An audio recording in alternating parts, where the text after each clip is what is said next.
यदि आप SSC railway या अदर किसी भी स्टेट एग्जाम्स की तैयारी कर रहे हो तो ये प्रैक्टिस सेट आपके लिए काफ़ी इंपॉर्टेंट है, क्योंकि इस प्रैक्टिस सेट में जो प्रश्न दिए गए हैं इन्हीं टाइप के प्रश्न आपकी परीक्षाओं में पूछे जाएंगे। यदि आप इस वीडियो में नए भी हो तो भी कोई बात नहीं, मैं आपको यहाँ पर शॉर्टकट तरीके से प्रश्नों को सोल्व करना सिखा दूंगा। तो चलिए हम शुरू करते हैं प्रश्न 1 से।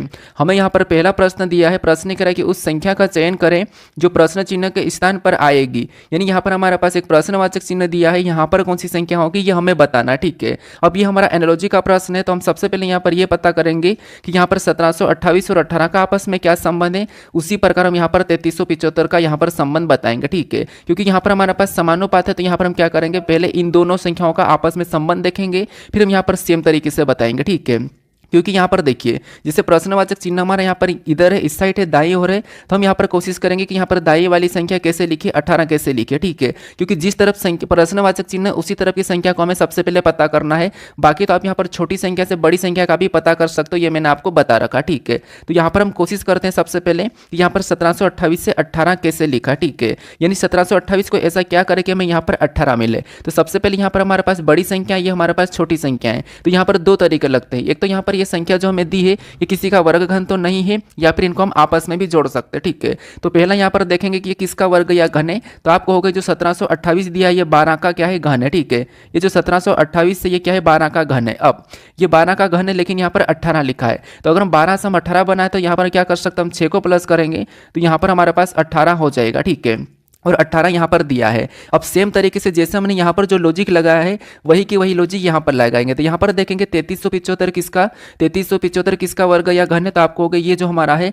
ये 15 का घन है। किसका घन है, तो आपको हो गया ये हमारा 15 का घन है, ठीक है। अब 15 का घन है, जैसे ये 12 का घन था तो इसमें 18 बनाने के लिए 6 प्लस हुआ था, तो यहाँ पर भी क्या करेंगे, सेम लॉजिक लगाएंगे, इसमें भी हम 6 प्लस कर लेंगे, तो जो प्रश्नवाचक चिन्ह है यहाँ पर संख्या निकल जाएगी। तो 15 में जब हम 6 को प्लस करेंगे तो यहाँ पर कितना हो जाएंगे, 21। तो जो प्रश्नवाचक चिन्ह यहाँ पर क्या होना चाहिए, 21 होना चाहिए। ऑप्शन में देखेंगे 21, तो हमारे पास ऑप्शन में कहीं पर भी 21 नहीं है, तो इस लॉजिक से तो यहाँ पर ये प्रश्न सोल्व नहीं होगा, ठीक है। हालांकि लॉजिक हमारी सही है लेकिन ऑप्शन में नहीं दिया है, तो यहाँ पर हम दूसरी लॉजिक लगाते हैं। अब दूसरी लॉजिक क्या लगाएंगे, यहाँ पर सबसे बड़ी संख्या है, तो मैंने क्या कहा आपको आपस में ऐड करके देखना। कैसे, देखिए जैसे यहाँ पर 1728 को आपस में जोड़ देंगे तो यहाँ पर 1 और 7 को जोड़ेंगे तो कितना हो जाएंगे 8, 8 में 2 को जोड़ेंगे तो कितना हो जाएंगे 10, और 10 में 8 को जोड़ेंगे तो 18। यानी इनका योग कितना हो रहा है, तो इनका योग हमारे पास 18 हो रहा है, और 18 यहाँ पर दिया है। अब सेम लॉजिक यहाँ पर लगाते हैं, इनको भी आपस में जोड़ेंगे सेम तरीके से। यहाँ पर 3 और 3 कितना हो जाएंगे 6, और 6 में 7 को जोड़ेंगे तो कितना हो जाएंगे 7 6 13, और 13 में 5 को जोड़ेंगे तो यहाँ पर कितना हो जाएंगे, तो यहाँ पर भी 18 हो रहा है। कितना हो रहा है, 18 हो रहा है। तो जो प्रश्नवाचक चिन्ह अब यहाँ पर क्या होना चाहिए, इस लॉजिक से 18 होना चाहिए। तो 18 ऑप्शन में देखिए कहाँ पर दिया है, तो अब हमें 18 ऑप्शन नंबर बी में दिया है, तो ऑप्शन नंबर बी हमारा यहाँ पर सही जवाब हो जाएगा, ठीक है। तो ये हमारा नंबर एनालॉजी का प्रश्न है, और यहाँ पर आपको सेम लॉजिक लगाना है दोनों में। अब चलिए हम बढ़ते हैं प्रश्न 2 पे। अब 2 नंबर का प्रश्न दिया है, प्रश्न क्या कह रहा है, प्रश्न कह रहा है कि दी गई श्रृंखला में प्रश्न चिन्ह के स्थान पर कौन सी संख्या होगी। यानी यहाँ पर हमारे पास संख्याओं की एक श्रृंखला श्रेणी दी है, इसी में एक प्रश्नवाचक चिन्ह दिया है, यहाँ पर कौन सी संख्या होगी ये आपको बताना है, ठीक है। तो देखिए जब भी आपको श्रृंखला के प्रश्न को सोल्व करना है तो सबसे पहले आपको संख्या को ध्यान से देखना कि संख्या कैसे लिखिए, क्या किसी का वर्ग लिखा या किसी का घन लिखा, ये चीजें तो आपको देखना ही देखना, ठीक है। बाकी संख्या धीरे धीरे घटती है या धीरे धीरे बढ़ती है, तो उस कंडीशन में आपको अंतर निकाल के प्रश्न को सोल्व करना है। तो यहाँ पर संख्या को देखेंगे तो ना तो संख्या अचानक अचानक घट रही है, ना संख्या अचानक बढ़ रही है, लेकिन संख्या धीरे धीरे घटती हुई दिखाई दे रही है। जब संख्या घटती है तो हम क्या करेंगे, यहाँ पर अंतर निकालेंगे, क्योंकि सबसे बेस्ट तरीका यह है कि संख्या में आप अगर अंतर निकालोगे तो आपको आसानी से वहां पर पैटर्न दिखेगा, ठीक है। जैसे यहाँ पर अंतर निकालते हैं, जैसे हम देखेंगे कि 1724 से यहाँ पर 1716 कैसे लिखा है, तो 1700 से 24 यानी यहाँ पर कितना माइनस किया, 1724 से 1716 मतलब यहाँ पर 8 माइनस हो रहा है। कितना माइनस हो रहा है, तो आपको यहाँ पर 8 माइनस हुआ है, ठीक है। अब 1716 से क्या करेंगे, 1689 को देखेंगे, तो यहाँ पर 1716 से 1689 मतलब यहाँ पर कितना माइनस हो रहा है, तो यहाँ पर हमें 16 से 89 मतलब यहाँ पर 27 माइनस हो रहा है। कितना माइनस किया है, तो यहाँ पर 27 माइनस किया है। फिर यहाँ पर 1689 से क्या करेंगे, 1625 को देखेंगे, तो यहाँ पर कितना माइनस हो रहा है, तो 89 से 25 मतलब यहाँ पर 64 माइनस किया है। कितना माइनस किया है, 64 माइनस किया है। फिर 1625 से 1500 को देखेंगे, तो यहाँ पर कितना माइनस हुआ है, तो 1625 से 1500 मतलब सीधा सीधा 125 माइनस दिख रहा है। कितना दिख रहा है, तो 125 माइनस होता हुआ दिख रहा है, ठीक है। तो यहाँ पर अब पैटर्न को समझिए, क्योंकि अगली संख्या लाने के लिए हमें यहाँ पर भी माइनस ही करना होगा। अब कितना माइनस करेंगे, तो यहाँ पर हम पैटर्न को समझेंगे। जैसे यहाँ पर 8 माइनस 27 64 125, मतलब आप कहोगे जो 8 है ये हमारा 2 का घन है, ठीक है, किसका घन है 2 का, और 27 ये हमारा 3 का घन है। उसके बाद ये जो 64 है ये किसका घन है, तो ये हमारा 4 का घन है, किसका घन है, तो ये जो 64 है ये 4 का घन है, ठीक है, और 125 किसका घन है, तो ये 5 का घन है। तो यहाँ पर जो अगली संख्या जो माइनस होगी वो किसका घन होना चाहिए, तो यहाँ पर 2 3 4 5, तो यहाँ पर 6 का घन होना चाहिए, किसका घन होना चाहिए, 6 का घन, ठीक है। तो 6 का घन यहाँ पर माइनस हो जाएगा, तो 6 का घन कितना होता है, तो आप कहोगे यहाँ पर 6 का घन 216 होता है, तो यहाँ पर हम 216 माइनस कर लेंगे। जब हम यहाँ पर 1500 में से 216 को माइनस करेंगे तो यहाँ पर कितने बचेंगे, तो यहाँ पर बचेंगे हमारे पास 1284। कितने बचेंगे, तो आप कहोगे यहाँ पर 1284 बचेंगे। तो ऑप्शन में देखिए 1284 कहाँ पर है, तो ऑप्शन नंबर डी में दिया है, तो ऑप्शन नंबर डी हमारा यहाँ पर सही जवाब हो जाएगा, ठीक है। कौन सा, ऑप्शन नंबर डी। तो बस आपको यहाँ पर पैटर्न को समझना है अंतर देख के। अब चलिए हम बढ़ते हैं प्रश्न 3 पे। अब 3 नंबर का प्रश्न दिया है। प्रश्न यहाँ पर कह रहा है कि एक निश्चित कूट भाषा में बस को 22 52 16 19 8 तथा कार को 32 41 26 190 लिखा मतलब किया जाता है, तो यहाँ पर BMW को किस प्रकार कोडित करेंगे, ये हमें प्रश्न पूछा, ठीक है। मतलब यहाँ पर हमें क्या करना है, ये हमारा कोडिंग डिकोडिंग का प्रश्न है, और यहाँ पर हमें क्या कहा है कि बस को यहाँ पर ये कोडित किया है और यहाँ पर कार को इसने ये कोडित किया, तो और सेम तरीके से हमें यहाँ पर BMW का बताना, ठीक है। मतलब यहाँ पर क्या है कि लेटर का हमें संख्या में दिया है, लेटर का जब भी आपको संख्या में दिया है तो उस कंडीशन में आपको क्या करना है, उन लेटर को संख्याओं में बदलना है, ठीक है। तो जैसे अगर हम यहाँ पर देखते हैं बस को, तो बी एबीसीडी में कितने नंबर पे आता है, तो 2 नंबर पे आता है। यू कितने नंबर पे आता है, तो ये आपको पता है एबीसीडी में 21 नंबर पे आता है। एस कितने नंबर पे आता है, तो एस एबीसीडी में 19 नंबर पे आता है। अब यहाँ पर हमारे पास 2 21 19 आया है और इसमें ऐसा कोई दिख नहीं रहा, 2 21 19 वैसा हमें यहाँ पर दिख रहा है, 21 भी दिख रहा है, 19 भी दिख रहा है, लेकिन जो संख्या यहाँ पर हमारे पास आई है ये संख्या हमारे पास बड़ी आई है, ठीक है, बड़ी संख्या है। इसका मतलब ये कि आपको मैंने पहले वाले प्रैक्टिस सेट में बताया था कि जब भी आपको यहाँ पर संख्या ऑलमोस्ट डबल या ऑलमोस्ट लेटर डबल दिखे उस कंडीशन में एक लेटर से हमें 2 संख्या बनाना होता है, मतलब एक लेटर से 2 लेटर बनाना होता है। वो कैसे, देखिए, जैसे अगर हम इस संख्या को बनाते हैं, यहाँ पर 2 21 25 तो दिख रहे, लेकिन यहाँ पर देखेंगे तो 2 है, यहाँ पर 21 है और यहाँ पर हमारे पास 19 भी है, ठीक है। ये संख्या हमें दिख रही है, बीच में 25 और यहाँ पर क्या दिख रहा है, तो यहाँ पर 16 और यहाँ पर 8 हमें एक्स्ट्रा दिख रहा है, ठीक है। तो ऐसा क्या करें कि हमें यहाँ पर ये संख्या मिले, ठीक है। तो यहाँ पर देखिए, जैसे अगर हम यहाँ पर देखेंगे कि बी कितने नंबर पे आता है, तो बी हमारा 2 नंबर पे आता है, यहाँ तक क्लियर है। और बी का विपरीत लेटर क्या है, वाई है, और वाई कितने नंबर पे आता है, 25 नंबर पे आता है, तो ये हम लिख सकते हैं, ठीक है। यानी कि इसका मैंने 2 लेटर बनाया। सबसे पहले यू कितने नंबर पे आता है, तो यू 21 नंबर पे आता है, और यू का विपरीत लेटर क्या है, तो आपको पता होना चाहिए कि यू का विपरीत लेटर एफ है, और एफ कितने नंबर पे आता है, तो एफ हमारा 6 नंबर पे आता है, तो उसको भी मैं यहाँ पर लिख लेता हूँ, ठीक है। यहाँ पर मैंने लिख लिया।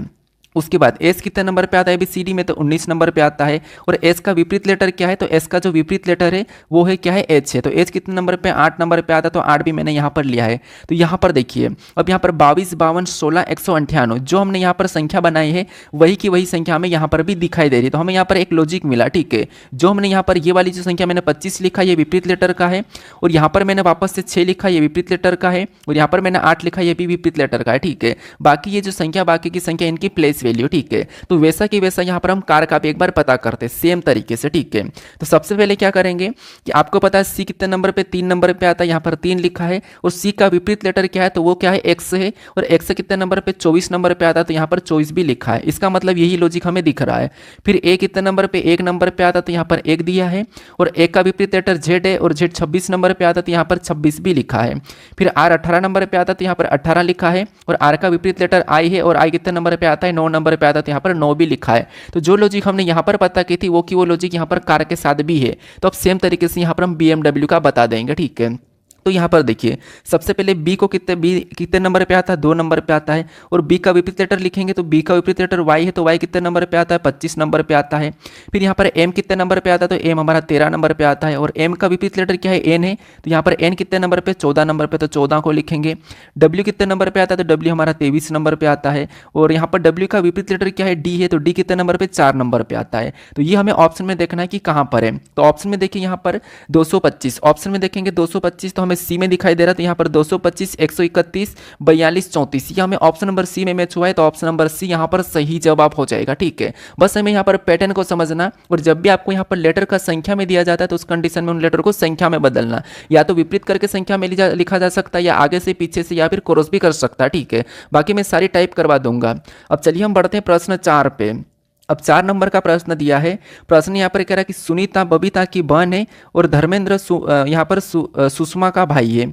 अगर यहाँ पर सुषमा सुनीता की बहन है तो बबीता सुषमा से किस प्रकार संबंधित है, ये हमें प्रश्न पूछा है। मतलब ये भी हमारा रक्त संबंध का प्रश्न है। और बाकी आपको ये पता होगा कि ए गुणे बी का अर्थ है, ठीक है, ए गुणे बी का अर्थ है कि ए बी का पिता है। ऐसे प्रश्न काफी ज्यादा पूछे जाते हैं, तो वही प्रश्न मैं आपको धीरे धीरे प्रैक्टिस सेट में ऐड करके बता दूंगा। जितनी भी टाइप जिस भी चैप्टर से बनती है वो सारी मैं आपको करवा दूंगा यहाँ पर प्रैक्टिस सेट में, आपको लोड लेने की जरूरत नहीं है, ठीक है। वैसे ही हमारे प्रैक्टिस सेट थोड़े लंबे चलेंगे, कोई दिन ऐसा हो गया कि गैप हो गया तो आप थोड़ा सा उसको कर लेना, ठीक है। अब यहाँ पर देखिए जैसा प्रश्न कह रहा है वैसा वैसा हम यहाँ पर करेंगे। जैसे यहाँ पर देखिए सुनीता बबीता की बहन है, इतना पढ़िए सुनीता कौन है, बबीता की बहन है। तो यहाँ पर मैं सुनीता का यहाँ पर मैं क्या कर लेता हूँ, यहाँ पर भी सुनीता है, ठीक है, ये क्या है सुनीता है। तो यहाँ पर मैं सुनीता का ऐसा ले लेता हूँ, सुनीता और सुषमा दो है यहाँ पर, ठीक है। तो यहाँ पर मैं इतना ही लूंगा कि यहाँ पर ये सुनीता है तो बस इतना ही लिखूंगा, ये सुनीता है, ठीक है। ये सुनीता कौन है, तो सुनीता बबीता की बहन है। अब सुनीता क्या है, बबीता की बहन है। तो ये यहाँ पर मैंने बबीता का ब ले लिया, ठीक है, बबीता। तो यहाँ पर मैं पूरा थोड़ा सा लिख लेता हूँ, आडा ये बबीता है, ठीक है। ये सुनीता कौन है, तो ये बबीता की बहन है, सुनीता बबीता की बहन है, ठीक है। सुनीता बबीता की बहन है तो यहाँ पर हम माइनस भी लगा देते हैं, वैसे तो दिख ही रहा नाम से, लेकिन सुनीता बबीता की बहन है। अब आगे कह रहा कि और धर्मेंद्र सुषमा का भाई है। अब जो धर्मेंद्र है सुषमा का भाई है, ठीक है, इतना क्लियर है। लेकिन यहाँ पर आगे इसको छोड़ के आगे पढ़ लीजिए, अगर सुषमा सुनीता की बहन है, जो सुषमा है ये सुनीता की बहन है, तो यहाँ पर सुषमा को इसके साथ बनाएंगे, क्योंकि सुषमा कौन है, सुनीता की बहन है, तो ये सुषमा हो जाएगी और ये सुषमा, ठीक है, ये सुषमा हो गई। और सुषमा कौन है, तो सुषमा सुनीता की बहन है, तो ये यहीं पर आ जाएगी। और ये भी कौन है, बहन है। अब यहाँ पर देखिए सुषमा, ये कह रहा है कि अगर यहाँ पर देखिए अगर सुषमा सुनीता की बहन है तो ये सुषमा सुनीता की बहन हमने बनाई। तो यहाँ पर देखिए अब इसको ले जाएंगे तो यहाँ पर और धर्मेंद्र सुषमा का भाई है, धर्मेंद्र जो सुषमा का भाई है। अगर ये सुषमा का भाई, इसका मतलब ये बबीता की भाई ही होगा, क्योंकि ये सब भाई भाई में चल रहा है। तो कोई बात नहीं, धर्मेंद्र को भी मैं इधर ही बना लेता हूँ, ठीक है। ये मैंने धर्मेंद्र का ध ले लिया यहाँ पर, ठीक है। और धर्मेंद्र क्या है, ये इसका भाई है, किसका, सुषमा का भाई है, ठीक है। यहाँ पर कह रहा है कि धर्मेंद्र सुषमा का भाई है। अगर सुषमा सुनीता की बहन है तो ये सुषमा सुनीता का बहन है, तो बबीता, अब प्रश्न क्या करें यहाँ पर, प्रश्न को लास्ट में समझना। तो बबीता सुषमा से किस प्रकार संबंधित है, ये हमें प्रश्न पूछा है कि तो बबीता सुषमा से किस प्रकार संबंधित है। सुषमा से, जहां पर भी से लगा वहां से उल्टा बताना। तो यहाँ पर सुषमा से लगा तो यहाँ पर सुषमा की बबीता क्या लगेगी, यानी कि सुषमा से, यानी कि बबीता सुषमा से किस प्रकार संबंधित है, यानी कि जो बबीता है ये सुषमा की क्या लगेगी। तो बबीता सुषमा की क्या लगेगी, तो आप कहोगे ये जो बबीता है सुषमा की क्या लगेगी, तो ये इसकी बहन है। बबीता भी एक लड़की है तो ये भी क्या लगेगी, बहन लगेगी, ठीक है, क्या लगेगी, बहन लगेगी। तो ऑप्शन में देखिए बहन कहाँ पर है, ऑप्शन नंबर हमारे पास यहाँ पर बी में दिया है, तो ऑप्शन नंबर बी यहाँ पर सही जवाब हो जाएगा, ठीक है। कौन सा, ऑप्शन नंबर बी। अब चलिए हम बढ़ते हैं प्रश्न 5 पे। अब 5 नंबर का प्रश्न दिया है। प्रश्न कह रहा है कि एक पासे की विभिन्न फलकों पर 6 संख्या 21 से 26 तक लिखी गई है, यानी कि 6 संख्या 21 से 26 तक लिखी गई है। नीचे चित्र में इस पासे की 3 स्थितियां दिखाई गई है। संख्या इसकी 21 के विपरीत फलक पर कौन सी संख्या होगी, ये आपको बताना है। मतलब हमें यहाँ पर 3 पासे दिए हैं और इन 3 पासों पे 21 से 26 तक संख्या लिखी गई है। उसमें से आपको यहाँ पर इस 21 के विपरीत फलक पर कौन सी संख्या होगी, ये आपको बताना है। तो यहाँ पर क्या करेंगे, आपको पता है संख्या कोई सी भी लिखी जाए, कितनी भी लिखी जाए, फलक पे कितनी, 6 फलक होती है एक पासे पे। और यहाँ पर कह दिया कि इतनी संख्या, तो कोई बात नहीं। अब हमें यहाँ पर क्या करना होगा, कॉमन देखना होगा, पासे की कॉमन सतह देखना होगा, वो मैंने आपको बताया था, ठीक है। तो यहाँ पर इन 2 पासों में सबसे पहले कॉमन देखेंगे, तो यहाँ पर कॉमन संख्या क्या दिखाई दे रही सतह पर, तो आपको यहाँ पर 25 और 21 हमें यहाँ पर कॉमन संख्या दिखाई दे रही, 25 और 21 दोनों पासों पे हमें यहाँ पर कॉमन संख्या दिखाई दे रही।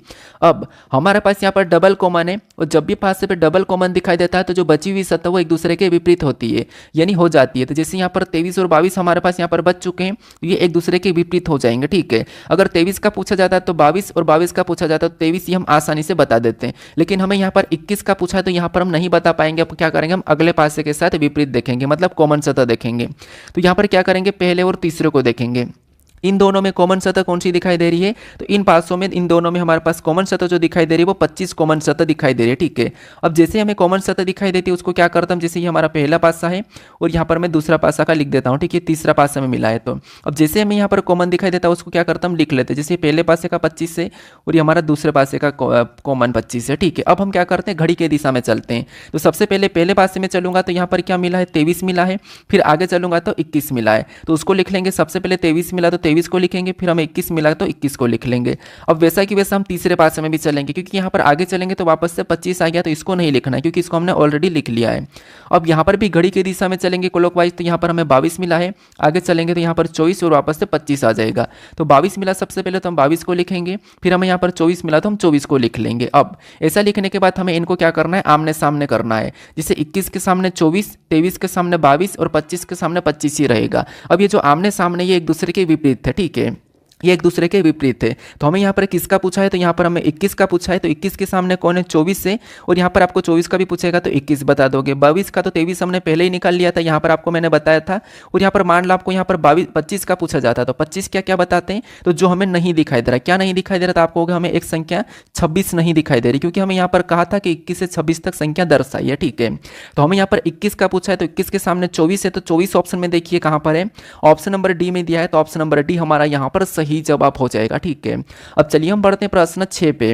अब 6 नंबर का प्रश्न दिया है, प्रश्न में यहाँ पर कह रहा है कि विलुप्त संख्या ज्ञात कर रहे हैं, यानी यहाँ पर हमारे पास एक पैटर्न है आयत जैसा, और इसमें प्रश्नवाचक चिन्ह दिया है, यहाँ पर कौन सी संख्या होगी ये आपको बताना, ठीक है। तो ये लुप्त संख्या वाला प्रश्न है। अब इस पैटर्न में आपको जब भी देखिए, सबसे पहले आपको ऐसा पैटर्न दिखे जैसे ये आपका आयत वाला पैटर्न दिखे या वर्ग, ठीक है। ऐसे पैटर्न में आपको जब भी लुप्त संख्या याद करना है तो सबसे पहले आपको यहाँ पर क्या करना है, सबसे पहले देखना है कि प्रश्नवाचक चिन्ह किस तरह दिया है, मतलब किस साइड दिया है। तो प्रश्नवाचक चिन्ह हमें यहाँ पर दिया, ठीक है। अब जो प्रश्नवाचक चिन्ह दिया है उसी के आसपास बड़ी संख्या कहाँ पर लिखे आपको ये देखना है। तो उसी के आसपास बड़ी संख्या हमें यहाँ पर 160 दिखाई दे रही है और यहाँ पर 116 ये बड़ी संख्या दिखाई दे रही है, बाकी इधर तो नीचे छोटी संख्या है। तो हम ये कोशिश करेंगे कि यहाँ पर संख्या बताने से पहले हम ये कोशिश करेंगे कि यहाँ पर 116 और यहाँ पर 160 कैसे लिखे, इन दो संख्याओं का पता करके हम क्या करेंगे, यहाँ पर सेम तरीके से संख्या को बताएंगे। तो इन संख्या को कैसे पता करेंगे, तो इसके पास यहाँ पर ये 2 संख्या है, ये यहाँ पर 2 संख्या है, तो इन संख्या को ऐसा क्या करेंगे, हमें यहाँ पर ऊपर वाली संख्या मिले, ठीक है। यहाँ पर आप गुणा भाग कुछ भी कर सकते हो, यहाँ पर प्लस माइनस वर्गघन कुछ भी करो, बस हमें ऊपर वाली संख्या प्राप्त होना चाहिए। अब देखिए पहला तरीका यहाँ पर इनको हम क्या करेंगे, माइनस करने पर तो ये संख्या प्राप्त तो होगी नहीं, तो इनको हम जोड़ देते हैं। तो जोड़ देंगे तो कितने हो जाएंगे, 10 हो जाएंगे। 10 को भी ऐसा क्या करेंगे तो 116 तक पहुंचना आसान नहीं होगा। अब हमने जोड़ भी लिया, अब क्या कर सकते हैं यहाँ पर गुणा, इनका आपस में गुणा भी करेंगे तो 7 या 21 होगा और यहाँ पर 116 लिखा है, तो गुणा करने से भी सीधा नहीं आ रहा है, तो अब हम क्या करते हैं वर्ग करके देखते हैं। जैसे यहाँ पर 3 का वर्ग करेंगे और 7 का वर्ग करेंगे।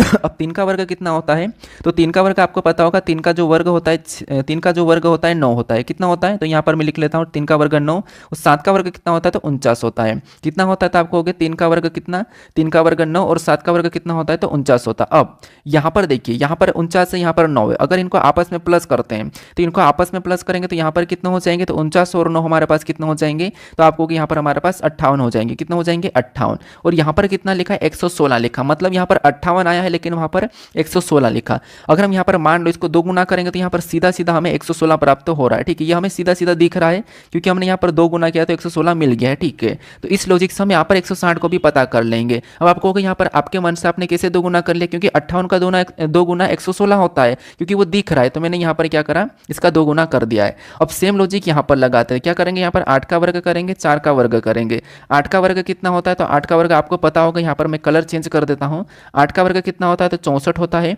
और यहाँ पर 4 का वर्ग कितना होता है, तो 4 का वर्ग 16 होता है। इनको आपस में जोड़ देंगे तो कितने हो जाएंगे, तो यहाँ पर 64 और 16 को जोड़ेंगे तो यहाँ पर 80 हो जाएंगे। जैसे हमने यहाँ पर 2 गुना किया है, तो यहाँ पर भी क्या करेंगे, 2 गुना करेंगे तो यहाँ पर कितना हो जाएंगे, 160 हो जाएंगे, और 160 भी यहाँ पर दिया और 116 भी यहाँ पर दिया, तो हमने एक ही तरीके से दोनों संख्या को पता कर लिया, ठीक है। अब सेम तरीके से यहाँ पर संख्या को बताए देंगे। यहाँ पर क्या करेंगे, संख्या बताने के लिए सबसे पहले इसका वर्ग करेंगे, किसका, 13 का वर्ग, और यहाँ पर क्या करेंगे, 2 का वर्ग। अब 13 का वर्ग कितना होता है, तो 13 का वर्ग 169 होता है, और 2 का वर्ग कितना होता है, 4 होता है। अब क्या करेंगे, इनको भी जैसे यहाँ पर जोड़ा था तो यहाँ पर जोड़ देंगे, तो 169 और 4 कितना होता है, तो यहाँ पर 173 होते हैं। कितना होते हैं, 173। अब जैसे हमने यहाँ पर भी 2 गुना किया था, यहाँ पर 2 गुना किया था, तो इसका भी 2 ही गुना करेंगे, ठीक है, सेम तरीके से। तो इनका 2 गुना कर देंगे तो यहाँ पर कितना हो जाएंगे, तो यहाँ पर हमारे पास हो जाएंगे, आपको पता है 175 का 2 गुना कितना होता है, ये आपको पता होगा कि 350 होता है। तो यहाँ पर कितना हो जाएंगे, 3 माइनस, तो यहाँ पर हमारे पास हो जाएंगे 2 कम है तो 46 हो जाएंगे, ठीक है। 300 कितना हो जाएंगे, 46 हो जाएंगे, तो 346 यहाँ पर होना चाहिए जो प्रश्नवाचक चिन्ह है, ठीक है। कितना होना चाहिए, 346। ऑप्शन में देखिए 346 कहाँ पर है, तो ऑप्शन नंबर डी में दिया है, तो ऑप्शन नंबर डी हमारा यहाँ पर सही जवाब हो जाएगा, ठीक है। यहाँ पर आपको तीनों पैटर्न में मतलब एक ही तरीके से संख्या को पता करना है, ठीक है। इस पैटर्न में आपको क्या करना है, एक ही तरीके से संख्या का पता करना है। तो अब चलिए हम बढ़ते हैं प्रश्न 7 पे। अब 7 नंबर का प्रश्न दिया है। अब प्रश्न यहाँ पर कह रहा है कि निम्नलिखित वेन आरेख में आयत न्यायाधीशों के लिए, त्रिभुज पुरुषों के लिए और पष्टभुज मतलब षटभुज गोल्फ खिलाड़ी के लिए तो दिए गए नंबर उस विशेष श्रेणी के लिए विशेष श्रेणी के व्यक्ति की संख्या को दर्शाता है। मतलब यहाँ पर संख्या ये विशेष श्रेणी के व्यक्ति को दर्शाता है, ठीक है। अब ये तो हमें कह दिया कि जैसे यहाँ पर देखिए, सबसे पहले इसको वापस से समझिए। इसका ये कहना कि जो आयत है ये न्यायाधीशों के लिए है, तो यहाँ पर जो आयत है, ठीक है, यहाँ पर न्यायाधीशों के लिए, तो यहाँ पर मैं n लिख देता हूँ। ये जो इतना है ये न्यायाधीशों के लिए है। उसके बाद यहाँ पर कह रहा है कि जो त्रिभुज है, ठीक है, ये पुरुष के लिए है, तो त्रिभुज पुरुष के लिए, तो यहाँ पर मैं p लिख देता हूँ, ये पुरुष के लिए है। और बाकी यहाँ पर षटभुज है, ठीक है, षटभुज गोल्फो के लिए है, तो यहाँ पर g लिख देता हूँ, ये गोल्फो के लिए है, ठीक है। यहाँ पर थोड़ा सा मैं इसको वापस से मॉडिफाई कर देता हूँ। जैसे देखिए, जैसे सबसे पहले यहाँ पर समझना, ये जो आयत है न्यायाधीश के लिए, तो ये जो आयत का डायग्राम है ये n लिख देता हूँ, ये न्यायाधीश के लिए है। फिर यहाँ पर मैंने त्रिभुज पुरुष के लिए है, यहाँ पर त्रिभुज पुरुष के लिए, तो यहाँ पर मैं p लिख देता हूँ, ये पुरुष के लिए है। उसके बाद यहाँ पर षटभुज गोल्फे के लिए, तो यहाँ पर मैं g लिख देता हूँ, ये गोल्फो के लिए, ठीक है। इतना क्लियर है। अब मतलब इसमें ऐसा है कि यहाँ पर जिससे मान लो ये जो हमारे पास यहाँ पर षटभुज वाली आकृति है, इसके अंदर जितनी भी संख्या वो सभी की सभी अपना आप में क्या है, वो सभी की सभी अपना आप में गोल्फ है, ठीक है। ऐसा ही सभी आकृति में, जैसे इस त्रिभुज के अंदर जितनी भी संख्या वो सभी की सभी अपना आप में क्या है, अपना आप में पुरुष है, ठीक है, अपना आप में पुरुष से। तो सेम वैसा की वैसा यहाँ पर न्यायाधीश में इस आकृति में भी वैसा की वैसा होगा, ठीक है। अब प्रश्न में यहाँ पर क्या पूछ रहा है, तो प्रश्न जो पूछ रहा है वो ये वाला, ठीक है, इतना सा पूछा है। यहाँ पर थोड़ा सा स्क्रीन कम पड़ी थी तो इस साइड लिखा है। तो यहाँ पर पूछ रहा है कि कुल कितने व्यक्ति पुरुष न्यायाधीश है, मतलब कुल कितने व्यक्ति पुरुष न्यायाधीश से। अब पुरुष न्यायाधीश तो मतलब ये है कि हमें यहाँ पर कुल कितने व्यक्ति पुरुष न्यायाधीश से ये हमें बताना है। तो कुल कितने व्यक्ति पुरुष न्यायाधीश से, तो यहाँ पर देखिए न्यायाधीश वाला कौन सा है, तो न्यायाधीश वाला जो हमारे पास पार्ट है इसके अंदर सभी के सभी क्या है, न्यायाधीश है, ठीक है, इसके अंदर सभी के सभी न्यायाधीश है। अब यहाँ पर हमें ये बताना है कि कितने न्यायाधीश, कुल कितने पुरुष जो न्यायाधीश से, तो न्यायाधीश के अंदर कौन कौन से हैं, तो आपको हो गए यहाँ पर 26 हमें दिख रहा है, 26 हमें दिख रहा है। उसके बाद हमें यहाँ पर 8 भी दिख रहा है। तो यहाँ पर कुल कितने पुरुष ये जो कि न्यायाधीश से, तो न्यायाधीश में तो हमें 8 और 26 दोनों दिख रहे हैं, और 8 और 26 को आपस में जोड़ देंगे, 8 और 26 को आपस में जोड़ेंगे, क्योंकि ये भी पुरुष के अंदर है, ये भी पुरुष के अंदर है। बाकी यहाँ पर 14 को तो ले नहीं सकते, ये हमारे पास गोल्फ और पुरुष के अंदर है, तो इसको नहीं लेंगे। 33 तो केवल की केवल हमारे पास यहाँ पर क्या है, केवल की केवल पुरुष। हमें यहाँ पर न्यायाधीश भी होना चाहिए, ठीक है, पुरुष न्यायाधीश भी होना चाहिए। 49 को हटाएंगे तो ये केवल न्यायाधीश से, 17 को भी नहीं लेंगे, ये गोल्फ और न्यायाधीश से, 21 केवल गोल्फ है, इन दोनों को हम ले सकते हैं, ठीक है। वैसे हमें यहाँ पर ये नहीं कहा कि यहाँ पर आपको गोल्फो को नहीं लेना है, यहाँ पर आपको गोल्फो को नहीं लेना है ये नहीं कहा, तो हमें इन दोनों को लेना पड़ेगा। तो 26 और 8 कितने होते हैं, तो 26 और 8, 26 और 8 कितने होते हैं, तो 26 और 8 का आपस में प्लस करते तो यहाँ पर कितने होते हैं, 34 होते हैं। कितने होते हैं, 34 होते हैं, ठीक है। यहाँ पर कितने पुरुष जो है कितने पुरुष न्यायाधीश है, तो आपको होगी 34 पुरुष जो कि न्यायाधीश है। तो ऑप्शन में देखिए 34 कहाँ पर है, ऑप्शन नंबर ए में दिया है, तो ऑप्शन नंबर ए हमारा यहाँ पर सही जवाब हो जाएगा, ठीक है। कौन सा, ऑप्शन नंबर ए। अब चलिए हम बढ़ते हैं प्रश्न 8 पे। अब 8 नंबर का प्रश्न दिया है।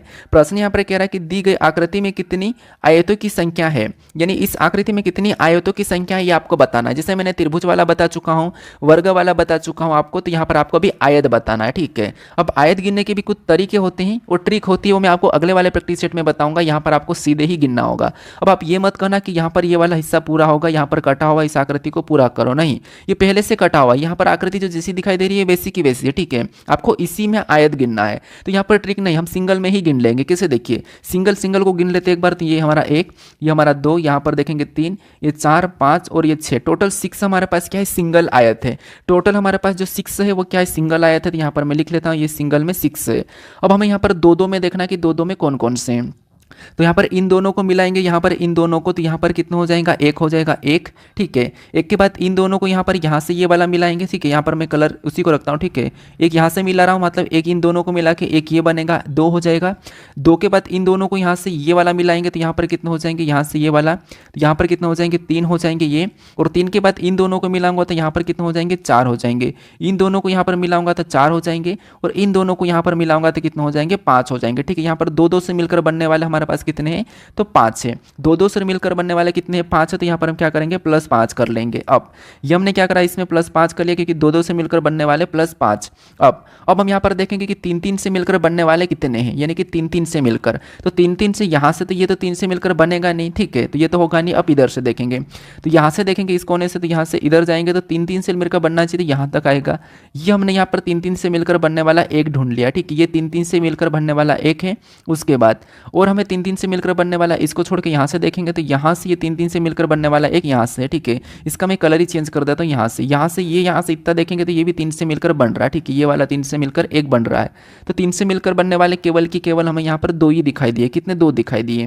तो यहाँ पर हमने क्या करा, 3 से मिलकर बनने वाले को देख लिया। उसके बाद अब हम यहाँ पर 4 से मिलकर बनने वाले को देखेंगे तो 4 से मिलकर बनने वाला हमें कितना दिखाई दे रहा था? आपको कि केवल हमें एक ही दिखाई दे रहा। कौन सा वाला? यहाँ से जाएंगे तो इतना, और यहाँ से वापस आएंगे तो ये वाला जो पूरा की पूरा हमारा 4 से मिलकर बन रहा, ठीक है। तो एक जो हमें यहाँ पर 4 से मिलकर बनने वाला दिखाई दिया, इतना पूरा वाला, तो यहाँ पर एक हमें 4 से मिलकर, तो यहाँ पर प्लस 1 भी कर लेंगे। अब इनको सभी को जोड़ेंगे तो 6 और 5 11, 11 में 2 को जोड़ेंगे तो कितने हो जाएंगे? 13, 13 में 1 को जोड़ेंगे तो 14 हो जाएंगे। तो यहाँ पर कितना है? 14 है। तो इस आकृति में कितना आयत की संख्या है? 14 है। ऑप्शन में देखिए 14 कहां पर है, तो ऑप्शन नंबर हमारे पास यहां पर देखिए बी में दिया है, तो ऑप्शन नंबर बी हमारा यहां पर सही जवाब हो जाएगा, ठीक है। कौन सा? ऑप्शन नंबर बी है, ठीक है। तो ये आपको यहां पर देखो, इसमें भी ट्रिक लगती है, जब बड़ा आयत होता है तो वो उसको मैं पहले दूसरे भी 5 वाले प्रैक्टिस सेट में बता दूंगा, ठीक है। अब चलिए हम बढ़ते हैं प्रश्न 9 पे। अब 9 नंबर का प्रश्न दिया है। प्रश्न यहाँ पर कह रहा है कि दिए गए प्रश्न चित्र को दर्पण के सामने रखने पर कौन सी विकल्प आकृति प्राप्त होगी। मतलब यहाँ पर ये है कि इस दिए गए प्रश्न चित्र को हम दर्पण के सामने रखेंगे तो कौन सी आकृति प्राप्त होगी, विकल्प आकृति। ये हमें प्रश्न पूछा, मतलब ये दर्पण प्रतिबिंब का ही प्रश्न है। जिससे प्रतिबिंब ज़्यादातर हमने इस साइड बना हुआ देखा है, लेकिन प्रतिबिंब उस साइड भी बन सकता है जैसे ये बना हुआ, ठीक है। और ज़्यादातर हम ये भी देखते हैं कि प्रतिबिंब का मतलब जो मिरर है ऐसा भी रखा हुआ होता है, तो ये नीचे की ओर झुकता था, इस साइड दाईं की ओर चले जाता है, लेकिन ये इस साइड रखा है, इसका मतलब ये बाएं की ओर इस साइड चले जाएगा, ठीक है। कोई दिक्कत नहीं, हम इसको बाएं की ओर बना लेंगे। तो बाएं की ओर बनेगा तो आपको पता है कैसा बनेगा। तो यहाँ पर आपको सिर्फ गलती निकालना, मैंने आपको सिखा चुका हूं कि आपको हमेशा गलती निकालना, ठीक है। अब ये इस साइड आ जाएगा तो ये कैसा दिखाई देगा, तो आपको यहाँ से ये वाला तो वैसा की वैसा रहेगा, ये पलट के ऐसा बनेगा। तो अगर ये वाला अगर हम ऑप्शन में देखेंगे तो सीधा होना तो तय नहीं है, तो यहाँ पर तो कि ये ऊपर चले गया, मतलब ऑप्शन नंबर बी नहीं होगा। उसके बाद यहाँ पर भी ये इसी साइड वैसा की वैसा रहा तो सी भी नहीं होगा, ठीक है। ये पहला तरीका तो ऐसा होगा। अब उसके बाद ये जो लाइन दिख रही है कैसी दिखाई देगी, तो कुछ इस प्रकार की दिखाई देगी, ठीक है। कैसी दिखाई देगी? कुछ इस प्रकार की दिखाई देगी। और यहाँ पर जो हमारे पास ये ऊपर वाला, इस पर कोई प्रभाव नहीं पड़ेगा, वो तो वैसा की वैसा रहेगा, यहाँ पर गोल की गोल रहेगा, ठीक है। तो अब हम ये वाला अगर हम ऑप्शन में देखते तो यहाँ पर लाइन तो सीधी की सीधी ऐसी टेढ़ी जा रही, तो ये तो होगा नहीं, तो ऑप्शन नंबर ए नहीं होगा। केवल हमारे पास बचा है डी वाला, तो डी वाला मैच हो रहा है, तो यही वाला हमारे पास यहाँ पर सही जवाब हो जाएगा, ठीक है। बस आपको गलती निकाल के प्रश्न को सोल्व करना है। प्रतिबिंब ये मैंने आपको बता रखा है। अब चलिए हम पढ़ते हैं प्रश्न 10 पे। अब 10 नंबर का प्रश्न दिया है। प्रश्न यहाँ पर कह रहा है कि निम्नलिखित में असंगत आकृति का चयन करें। मतलब यहाँ पर आपको 4 आकृतियां दिखाई दे रही है, इनमें से 3 एक जैसी लेकिन एक अलग है, उसका आपको यहाँ पर चयन करना है, ठीक है। तो फटाफट से देखिए। वैसे देखिए नॉन वर्बल में क्या होता है कि आपको एसएससी में प्रश्न काफी ज्यादा देखने को मिलते हैं, तो ये आपको आना चाहिए। हालांकि आसान होते हैं, लेकिन क्या होता है कि कभी कभी हम क्या करते हैं, प्रश्न को सोल्व करना नहीं सीख रखते हैं कि आखिर हम कैसे सोल्व करें कि प्रश्न कभी भी गलत ना हो। तो उसके लिए एक बेस्ट तरीका मैंने बताया, आपको गलती निकालना है, ठीक है। तो यहाँ पर गलती निकालो और फटाफट से अलग बताओ। जैसे अगर हम यहाँ पर देखेंगे तो हमारे पास यहाँ पर इस आकृति में 4 कॉलम है, इसमें भी 4 कॉलम है, इसमें भी 4 कॉलम, क्योंकि ब्लैक वाला जो डॉट है वो सभी में, एक हिस्सा सभी का ब्लैक है, इसमें भी एक हिस्सा ब्लैक है, इसमें भी एक हिस्सा ब्लैक है, इसमें भी एक हिस्सा, इसमें भी एक हिस्सा ब्लैक है। लेकिन यहाँ पर देखिए इस आकृति में अगर हम यहाँ पर खाने की बात करें, कॉलम की बात करेंगे, तो यहाँ पर हमें 3 ही दिखाई दे रहे हैं। कितने दिखाई दे रहे हैं? यहाँ पर 3 ही दिखाई दे रहे हैं। तो ये वाला 3 बाकी से अलग है, क्योंकि इसमें अगर हम देखते हैं तो यहाँ पर अलग अलग हमें कितने दिखाई दे रहे हैं, सभी में 4-4 दिखाई दे रहे हैं, ठीक है। कितने यहाँ पर हमें 4-4 दिखाई दे रहे हैं, कुछ इस प्रकार के सभी में 4-4 दिखाई दे रहे हैं। लेकिन इसमें जो पहला वाला है उसमें हमारे पास 3 ही कॉलम दिखाई दे रहे हैं, ठीक है। कितने? 3 ही कॉलम दिखाई दे रहे हैं। तो हमारे पास यहाँ पर जो असंगत होगा वो यही वाला होगा, क्योंकि इसमें 4 है, इसमें भी 4 है, इसमें भी 4 है, ठीक है। लेकिन इसमें कितने हैं? 3 है। ये वाला असंगत है उन तीनों से, ठीक है। तो यही वाला हमारा यहाँ पर सही जवाब हो जाएगा। बाकी ब्लैक वाला तो सभी में है, लेकिन इसमें क्या है कि 3 ही कॉलम है, ठीक है। तो इससे हमारा ये असंगत है। अब चलिए हम बढ़ते हैं प्रश्न 11 पे। अब 11 नंबर का प्रश्न दिया है। प्रश्न कह रहा है कि 100 वर्षों में कितने लीप वर्ष होते हैं, यानी कि 100 वर्षों में कितने लीप वर्ष होते हैं, ये हमें प्रश्न पूछा है। तो पहला तो आपको ये पता होगा कि जब लीप वर्ष कैसे पता करते हैं, तो उसमें हम 4 से भाग देते हैं, तो हमारे पास लीप वर्ष की सामान्य वर्ष ये आपको पता चल जाता है, ठीक है। अब आपको कितने भी वर्ष दिए जाते हैं, आपको वहाँ पर क्या करना है, 4 से भाग देना है। अगर वर्ष शताब्दी हो तो वहाँ पर आपको 400 से भाग देना, ये भी आपको पता होगा। तो यहाँ पर हम क्या करते हैं, 4 से भाग देते थे, ठीक है। ये हमारे पास 100 है, इसमें 4 से भाग देंगे, तो 4 से भाग देंगे तो कितनी बार में कटेगा, आप कहोगे यहाँ पर 4 दूना 8, 25 बार में वैसे जाएगा, फिर 2 बचा 20 हुआ, 4 पंजे 20, 25 बार में कटा है। ठीक है, तो क्या यहाँ पर 100 वर्षों में लीप वर्ष 25 होंगे क्या, तो नहीं, 25 नहीं होंगे दोस्तों। ठीक है, यहाँ पर कितने होंगे, 25 तो नहीं होंगे। आप ये नहीं कि आपने काटा और सीधा लगा के आप क्या करो 25 लगा के आगे बढ़ जाओगे, तो आपका प्रश्न गलत होगा। क्यों, क्योंकि यहाँ पर जो हमारा 100वां प्रश्न, ये जो 100वां वर्ष है, जो हमारा जो 100वां वर्ष है, ठीक है, ये हमारा एक लीप वर्ष नहीं है, ये लीप वर्ष नहीं है, ये एक शताब्दी वाला वर्ष है, ये सामान्य वर्ष है, ये लीप वर्ष नहीं है। ठीक है, एक 100वां हमारे पास लीप वर्ष नहीं है, तो इसको हम क्या करेंगे, हटाएंगे, तो एक यहाँ पर घटा देंगे। ठीक है, एक घटा देंगे तो यहाँ पर कितने बचेंगे, तो यहाँ पर हमारे पास जो बचेंगे, यहाँ पर क्या करेंगे, सॉरी, एक घटा देंगे तो यहाँ पर कितने बचेंगे, तो आपको होगा यहाँ पर 24 बचेंगे। तो यहाँ पर 100 वर्षों में कितने लीप वर्ष है, तो वो 24 से, तो ऑप्शन में देखिए 24 कहाँ पर है, तो ऑप्शन नंबर हमारा यहाँ पर सी वाला सही जवाब हो जाएगा। ठीक है, अगर आपको यहाँ पर ये भी पूछे कि 100 वर्षों में कितने सामान्य वर्ष होते हैं, क्योंकि 2 प्रश्न बनते हैं, तो अगर यहाँ पर 24 से, अगर यहाँ पर 24 है, तो मान लो सामान्य वर्षों में कितने होंगे, तो आप कहोगे 76 होंगे, तो 76 हमारे सामान्य वर्ष होंगे और 24 हमारे लीप वर्ष होंगे 100 वर्षों में से। ठीक है, तो इन 100 वर्षों में से आपको प्रश्न बनता हुआ दिखाई देता है, तो इतना याद रखना। और लीप वर्ष की बात करें तो 24 होते हैं, और सामान्य वर्ष की बात करें तो 76 होते हैं। ठीक है, तो ये 2 चीजें आपको याद रखना 100 वर्षों में। बाकी 400 वर्षों में, 200 वर्षों में, 300 वर्षों में भी पूछा जाता है, तो वो भी मैं आपको करवा दूंगा। ठीक है, तो यहाँ पर ऑप्शन नंबर सी हमारा यहाँ पर सही जवाब हो जाएगा। अब चलिए हम बढ़ते हैं प्रश्न 12 पे। अब 12 नंबर का प्रश्न दिया है। प्रश्न यहाँ पर कह रहा है कि एक घड़ी में केवल 3, 6, 9 और 12 के स्थान पर बिंदु लगे हैं। यदि घड़ी में 21:42 बजे 21:42 बजे तब जल प्रतिबिंब समय क्या होगा, यह हमें प्रश्न पूछा है। मतलब घड़ी में देखिए, एक घड़ी आपने कभी देखा होगा, आपने बांधा होगा कि यहाँ पर जैसे ये घड़ी है और यहाँ पर 12 दिख रहा है, यहाँ पर 6 दिख रहा है, यहाँ पर 3 दिख रहा है और यहाँ पर 9 दिख रहा है, और बाकी में यहाँ पर इसका कहना है कि बिंदी लगी है, बाकी में बिंदी लगी है, ऐसी कुछ ऐसी बिंदी लगी है, ये आपने देखा होगा। तो इसका कहना है कि इतनी संख्या दर्शाइए, लेकिन बाकी यदि बाकी घड़ी में बिंदी लगे हैं, तो इस घड़ी में इसका कहना है कि घड़ी में अगर 21:42 बजे हैं तब जल प्रतिबिंब क्या होगा, ये आपको बताना है। तो मैंने आपको कल के वीडियो में बताया था कि जल प्रतिबिंब में आपको कैसा समय बताना है। अब 21:42 का मतलब क्या है कि 21:42 मतलब ये है कि घड़ी का जो घंटे वाला काटा वो 9 पे होगा। 21 मतलब क्या है, 9 पे चले गया होगा, 21 मतलब 9 पे चले गया होगा, और 42 मतलब 50 से, मतलब यहाँ पर देखिए यहाँ पर कितना होगा, तो आपको होगा या 40 देखिए 8 पर रहता है तो 40 होता है, तो मतलब एक काटा यहाँ पर होगा। ठीक है, इसका मतलब क्या है कि मैंने क्या बताया था आपको, जब भी आपको 6 से ज़्यादा 6 से आगे हो काटें, जब भी आपको घंटे का काटा 6 से आगे हो, उस कंडीशन में आपको क्या करना होता है, तब आपको यहाँ पर क्या करना होता है, उससे 18:30 में नहीं बल्कि आपको वहाँ पर क्या करना है, 17:90 में से घटाना है। ये मैंने आपको बताया था। ठीक है, क्या करना है, 17:90 में से घटाना है। वैसे मुझे किसी ने कमेंट भी किया था, उसका भी मैंने वहाँ पर रिप्लाई दिया था, चाहो तो आप यहाँ पर पिछले वीडियो में जाकर चेक कर सकते हो। ठीक है, तो इससे हमें क्या करना है, ये हमारी 24 घंटे वाली है, तो 24 वाले घंटे को क्या करना होता है आपको, 17:90 में से घटाना। ठीक है, किस में से, 17:90 में से घटाना है। तो यहाँ पर क्या करेंगे, इसको 17:90 में से घटा लेंगे, तो 17:90 में से क्या करेंगे हम, यहाँ पर 21:42 को घटा लेंगे। ठीक है, तो 21:42 को यहाँ पर हम 17:90 में से घटाएंगे, तो यहाँ पर कितने बचेंगे। ठीक है, यहाँ पर कितने बचेंगे, तो आप कहोगे यहाँ पर देखिए 90 में से 42 को घटाएंगे, तो यहाँ पर तो सिंपल सी बात है 48 बचेंगे। 17 में से 21 को घटाएंगे, यहाँ पर क्या करेंगे, 17 में से 21 को घटाएंगे, तो यहाँ पर उल्टा माइनस में आएगा, लेकिन 21 को घटाते हैं तो यहाँ पर कितना बचेगा। ठीक है, 17 में से 21 को घटाएंगे तो यहाँ पर कितना बचेगा, तो 21 और 17, यहाँ पर हमारे पास 5 ही कितना बच रहा है, तो हमारे पास यहाँ पर 4 ही बच रहा है। कितना बच रहा है, 4 ही बच रहा है, 4 बच रहा है। इसका मतलब ये है कि यहाँ पर हमें 17:90 में से घटाना है, और यहाँ पर 21 को घटा रहे हैं, तो यहाँ पर 21 को घटाना है, तो यहाँ पर आपको 9 को घटाना होगा, क्योंकि यहाँ पर हमें 12 घंटा मानना पड़ेगा। ठीक है, तो यहाँ पर जो आपको जो घटाना है, यहाँ पर आपको 17:90 में से इसको 9 मानना पड़ेगा। ठीक है, क्योंकि इसने यहाँ पर कहा कि यहाँ पर ये संख्या दर्शाई हुई है, मतलब ये कांटे में यहाँ पर दर्शाया हुआ है, तो यहाँ पर आपको 21 को क्या करना है, मिनट तो भाई ये 21 का मतलब 9 होता है, तो आपको यहाँ पर क्या करना है, 9 में से 17:90 को क्या करना है, 9 में से घटाना है। तो 9 में से घटाएंगे तो यहाँ पर 17 9 मतलब क्या होगा, 17 में से 9 को घटाएंगे तो कितने बचेंगे, तो आपको होगा 8 बचेंगे। ठीक है, कितने बचेंगे, 8 बचेंगे। ठीक है, कितने बचेंगे, 8 बचेंगे। तो 8:48 यहाँ पर हमारे पास समय निकला है, तो 8:48 ऑप्शन में देखेंगे तो बी में दिया है, तो ऑप्शन नंबर बी हमारा यहाँ पर सही जवाब हो जाएगा। ठीक है, वैसे ये हमारा 24 घंटे वाला था, ये कौन सा 24 घंटे वाला समय था, लेकिन हमें यहाँ पर 12 घंटा मानना पड़ेगा, और 12 घंटे और आगे रहेगा तो उसे क्या करना, 17:90 से घटाना, ये मैंने आपको बता दिया था। तो ये 3 तरीके मैं वापस से रिवीजन करवा देता हूँ। सबसे पहले 11:60 में से आपको घटाना है सिंपल दर्पण को। ठीक है, पहला, और दूसरा आपको 18:30 में से जल दर्पण को घटाना, ये भी मैं आपको बता रखा था, तो आपको भी 18:30 में। ठीक है, और आपको पता है 6 से आगे समय हो तो उसे क्या करना है, 17:90 में से घटाना, जैसे हमने अभी घटाया। ये 3 तरीका आपको याद रखना है, बाकी आप किसी भी मतलब प्रतिबिंब वाले प्रश्न को कर लोगे। अब चलिए हम बढ़ते हैं प्रश्न 13 पे। अब 13 नंबर का प्रश्न दिया है। प्रश्न यहाँ पर कह रहा है कि प्रिय उत्तर दिशा की ओर देख रही है, वह दक्षिणावर्त दिशा में 90 डिग्री घूमती है, फिर वह दक्षिणावर्त दिशा में 135 डिग्री घूमती है और फिर वह वामावर्त 270 घूमती है। अब प्रिय किस दिशा में देख रही है, ये हमें प्रश्न पूछा है। ठीक है, ये हमारा दिशा दूरी का ही प्रश्न है।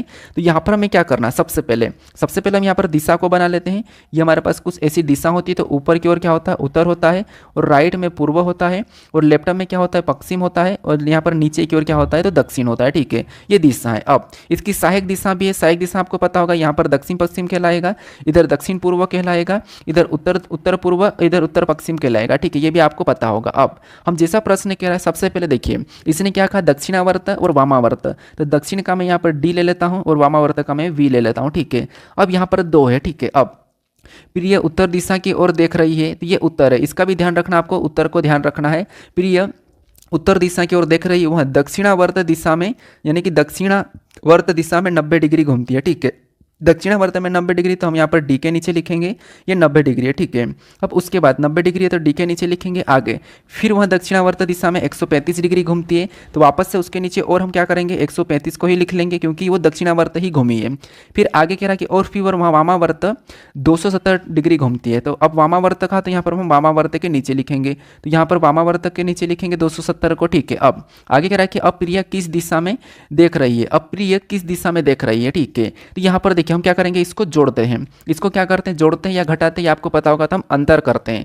क्या करते हैं, अंतर करते हैं। तो यहाँ पर अंतर करने पर कितना आ रहा है, तो यहाँ पर 90, 135 मतलब 90, और इनका दोनों का अंतर देखेंगे तो यहाँ पर कितने का अंतर है, तो 90 और 135, यानी अगर हम इसका अंतर देखते हैं या फिर हम क्या करते हैं, इनको जोड़ लेते हैं। अगर इनको जोड़ भी लेंगे और फिर अंतर करेंगे तब भी एक ही बात है। ठीक है, तो इनको जोड़ देते हैं। तो जोड़ने पर कितना हो रहा है, तो यहाँ पर इनको जोड़ेंगे तो यहाँ पर 5 ही होगा, और यहाँ पर 13 और 9 का आपस में जोड़ेंगे तो कितना हो जाएंगे, 22 हो जाएंगे। मतलब यहाँ पर 225 आ रहा है। 13 9 को जोड़ने पर कितना होंगे, 22 हो रहा है, तो यहाँ पर कितना आ रहा है, 225, और इधर तो वही की वही उतर जाएगा, जोड़ेंगे तब भी, तो यहाँ पर कितना हो जाएगा, 270। अब 270 तो इनको हमें माइनस करना होगा, 225 और यहाँ पर कितना है, 270। ठीक है, तो इनको हम माइनस करते हैं, तो इनको माइनस करेंगे, 25 को अगर 70 में से माइनस करेंगे तो यहाँ पर कितना निकलेगा, आप एक बार और समझना। इसको मैं थोड़ा सा अच्छे से लिख के आपको समझाता हूँ।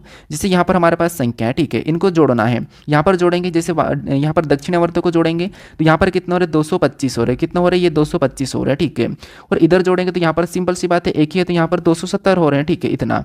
अब इनको जोड़ने पर क्या करना है, इनका अंतर निकालना है। तो इनका अंतर निकालेंगे तो कितना अंतर आएगा, 225, मतलब 270 में से 225 को घटाएंगे तो यहाँ पर हमारे पास लगभग 25 मतलब 45 का अंतर आ रहा है। कितना आ रहा है, 45 डिग्री का अंतर आ रहा है। ठीक है, ये भी डिग्री में आया, ये भी डिग्री में आया।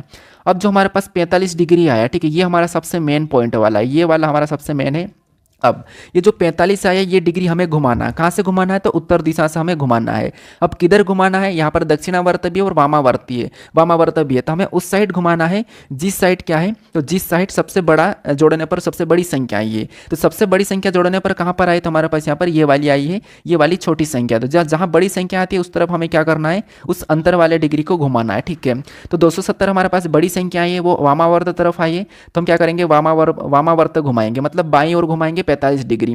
तो ये उत्तर में, अभी कहाँ पर है, उत्तर में है, तो उत्तर से हम घुमाएंगे। जैसे ये यहाँ पर उत्तर में, ठीक है, ये हमारे उत्तर में है और उत्तर की ओर देख रहे हैं। ठीक है, इसको 45 डिग्री घुमाना है, तो आपको पता है 45 डिग्री घुमाएंगे, इसका मतलब ये कि ये यहाँ पर आ जाएगी, कहाँ पर आ जाएगी, यहाँ पर आ जाएगी। और 90 डिग्री ये पूरा होता है। ठीक है, 90 डिग्री ये पूरा होता है, ये पूरा की पूरा 90 डिग्री होता है। लेकिन प्रश्न में हमें सिर्फ 45 डिग्री घुमाना है, क्योंकि हमें हमारे पास यहाँ पर 45 डिग्री है। अगर यहाँ पर 70 डिग्री होता है या 90 डिग्री होता है या 135 डिग्री होता है तो हम उतना और घुमा लेते हैं। ठीक है, लेकिन 45 डिग्री, तो 45 डिग्री यहाँ पर आ रहा है, और ये दिशा कौन सी है, तो उत्तर पश्चिम है। तो अभी जो प्रिय है वो उत्तर पश्चिम में देख रही है। ठीक है, कहाँ पर देख रही है, उत्तर पश्चिम में देख रही है। तो ऑप्शन में देखिए उत्तर पश्चिम कहाँ पर है, तो ऑप्शन नंबर यहाँ पर देखिए ए में दिया है, तो ऑप्शन नंबर ए हमारा यहाँ पर सही जवाब हो जाएगा। ठीक है, कौन सा, ऑप्शन नंबर ए। अब चलिए हम बढ़ते हैं प्रश्न 14 पे। अब 14 नंबर का प्रश्न दिया है। प्रश्न यहाँ पर करें कि उस संख्या युग्म का चयन करें जो भिन्न हो। मतलब यहाँ पर हमारे पास 4 विकल्प दिए हैं, इसमें कुछ संख्या का युग्म है, इसमें से 3 एक जैसे एक अलग है, उसका हमें यहाँ पर चयन करना है। ठीक है, ये क्लासिफिकेशन का प्रश्न है, वर्गीकरण का प्रश्न है। ठीक है, इंपॉर्टेंट है, इसके आपको प्रश्न हमेशा परीक्षाओं में देखने को मिलते हैं, चाहे आप कोई सी भी एग्जाम दो।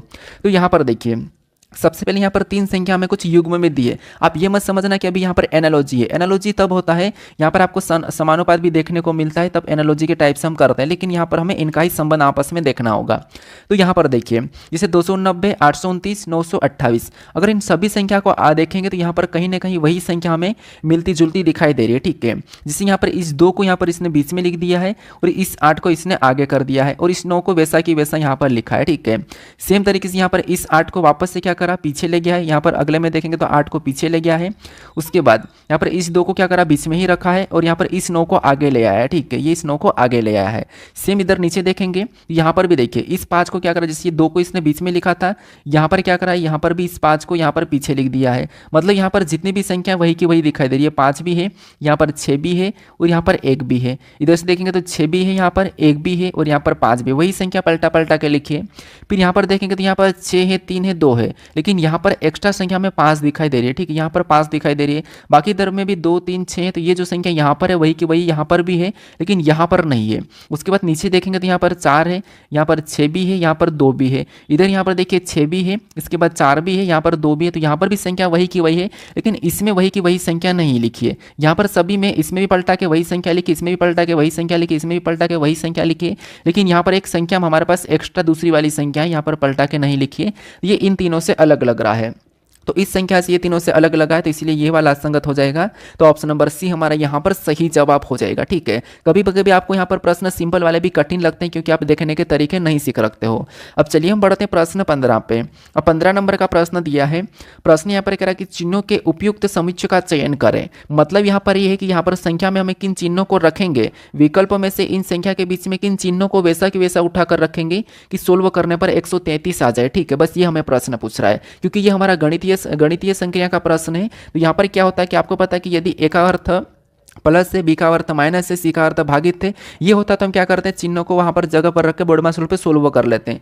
अब यहाँ पर भी वैसा ही है, लेकिन हमें अब यहाँ पर क्या करना होगा, ऑप्शन से चिन्हों को उठाकर रखना है। हमें अपनी ओर से उठाकर रख के यहाँ पर 133 लाने की कोशिश नहीं करना है, हमें क्या करना है, ऑप्शन से उठाना है। क्योंकि देखिए अगर हम अपनी ओर से रखेंगे तो काफ़ी ज़्यादा समय लग जाएगा, हम कैसे पता कर सकते हैं, इसीलिए यहाँ पर आपको ऑप्शन से उठाना। तो यहाँ पर हम ऑप्शन क्या करते हैं, मान लो हम ऑप्शन ए से उठाते हैं, ठीक है। मैं ऑप्शन ए से उठा रहा हूँ अभी। तो पहला क्या है, गुणा, तो यहाँ पर हम गुणा लग देते हैं।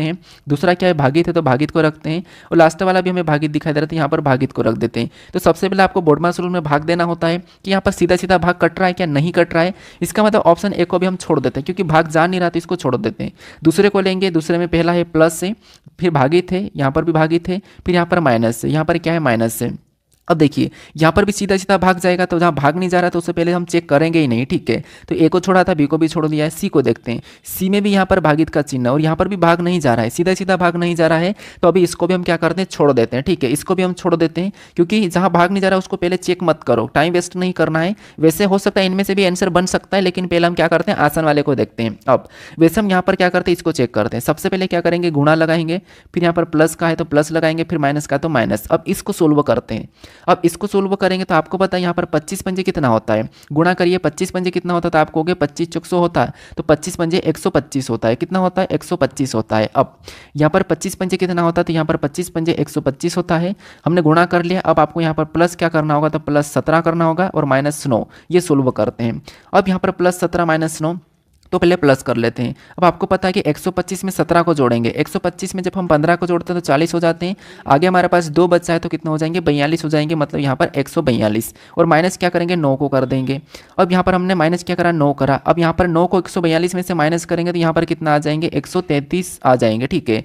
कितना आ जाएंगे, 133 आ जाएंगे। इसका मतलब ये है कि यहाँ पर जो हमारा ऑप्शन नंबर डी है, इन चिन्हों को रखेंगे कि ये समीकरण सोल्व होने पर 133 आ जाएगा। तो ऑप्शन नंबर डी यहाँ पर सही जवाब हो जाएगा, ठीक है। बेशक अगर आप यहाँ पर पहले इनको पूरा सोल्व करने की कोशिश करते हो और ऑप्शन नंबर डी में मैच हो रहा है तो आप ज़्यादा समय लगा सकते हो, ठीक है। तो इसीलिए क्या तरीका है कि जहाँ सीधा सीधा कट रहा है सबसे पहले उसे काटने की कोशिश करो, नहीं तो दूसरा चेक कर लो। हमें तो वैसे भी 4 विकल्प चेक करना ही है, ठीक।